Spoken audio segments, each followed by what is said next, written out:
Hi guys, welcome back to this YouTube channel. As already introduced myself, I am Odhiambo Evans.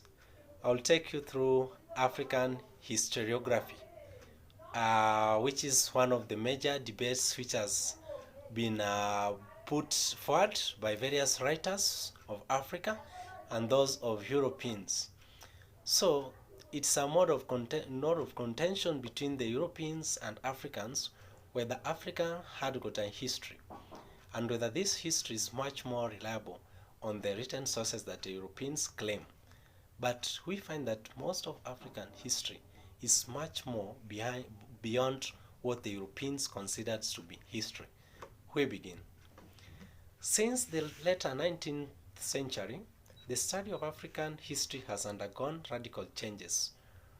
From about 1885 to the end of the Second World War, most of Africa was under the yoke of colonialism, and hence colonial historiography held sway. According to this imperial historiography, Africa had no history. Therefore, the Africans were people without history. Many of you will dispute that Africa had got no history. Okay, they propagated the image of Africa as a dark continent. Any historical process or movement in the continent was explained at the work of outsiders, be it the missionaries, be it the explorers, be it the traders. That is the history of which the Europeans considered to be. That for Africa to have got a history, it must be dependent on the written sources. I know many writers, such as Bethel Alan Ogot, such as Ngugi wa Thiong'o, would discredit this as a fact. We say that African history was for the most part seen as the history of the Europeans in Africa, a part of the historical progress of development of Western Europe, and an appendix of national history of the metropolis. It was then argued that at the time that Africa had no history, because history begins with the writing and thus with the arrival of the Europeans. Do you consider so? I doubt. Their presence in Africa was therefore justified, among other things, by their ability to place Africa in the path of history. Colonialism was celebrated as civilizing mission carried out by European traders, missionaries, and administrators. Thus, consequently, most African historiographies was closely linked with the colonial period and its own official historiography, with the prejudices acquired and disseminated as historical knowledge, and with Eurocentric assumptions and arrogance, certainly. Social Darwinism accorded Europeans an innate superior other than other peoples, and was justified Europeans' plunder of the rest of the world.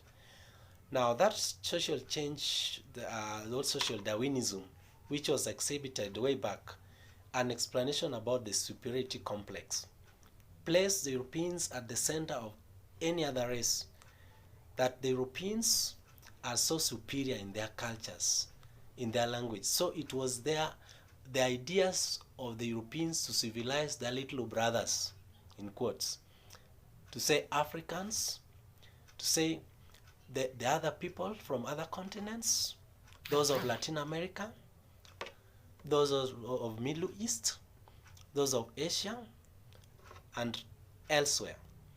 So it was them that it was their need to civilize their little brothers. We consequently move forward to discuss other major issues by saying that, but even during the dark days of colonialism, there was other historians, for example, the traditional historians, African historians educated in the West. You remember about the W.E.B. Du Bois, people like Booker T. Washington, and so on. So, during the days of colonialism, there were other historians, for example, the traditional historians, African historians, educated in the West, and the Western colonial crisis, such as Basil Davidson, who were writing different African and colonial histories. These historians challenged the imperial historiography. In a sense, this new African historiography was a development of and a significant factor in the intensification of national liberation movements. In other words, it was part of the decolonization process. The first phase was essentially a demonstrative character. It was necessary to demonstrate that African history could be written, that it was the academic discipline in its own merit, local documentary as well as oral sources existed. Now, you will agree with me that there are so many ways of passing of information. Oral tradition is one of them. That is passing of information from one generation to another.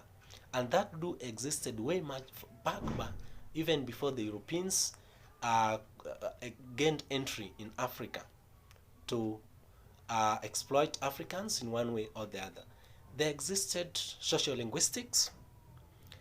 There existed so many other unwritten sources of storing of information. Nonetheless, or as if not enough, we will pose the argument that if these unwritten sources did existed, who wrote them and when were they written? But that's a story for another day. Now, since the latter 19th century, the study of African history has undergone radical changes. From about 1885 to the end of Second World War, most of Africa was under the yoke of colonialism, and henceforth historiography held sway. We continue and progress that Africa was necessary in order to bring the old civilization to the light, to place new value on African culture and art. African ancient kingdoms were resurrected, cultural heroes, and discovered the achievements of all walks of lives were demonstrated. There is this kind of scholar, which is Sheikh Anta Diop, wrested Egyptian civilization from the Egyptologists and restored it to mainstream of African history. Political independence created the necessary condition for the flowering of the new African historiography. So it was way back when Africans were gaining independence that this history of Africans were now exhibited to other societies, nonetheless from Africa, or none other than Africa. So, the African historian celebrated the rise of the new states and praised the achievements of African nationalists, those who fought for our independence, people like Jaramogi Oginga Odinga, people like Jomo Kenyatta, Nelson Mandela, and so on. We make another movement by saying that they gave the new states historical identity by writing national histories, such as a history of Tanzania and a history of Zambia, stretching into the remote colonial past. Thus, the Africanists' historiography provided an African nationalists and the new states with the legitimizing ideology. Born at the same time, at the new African historiography was a new sociology of development, which had one greater certainty: economic well-being.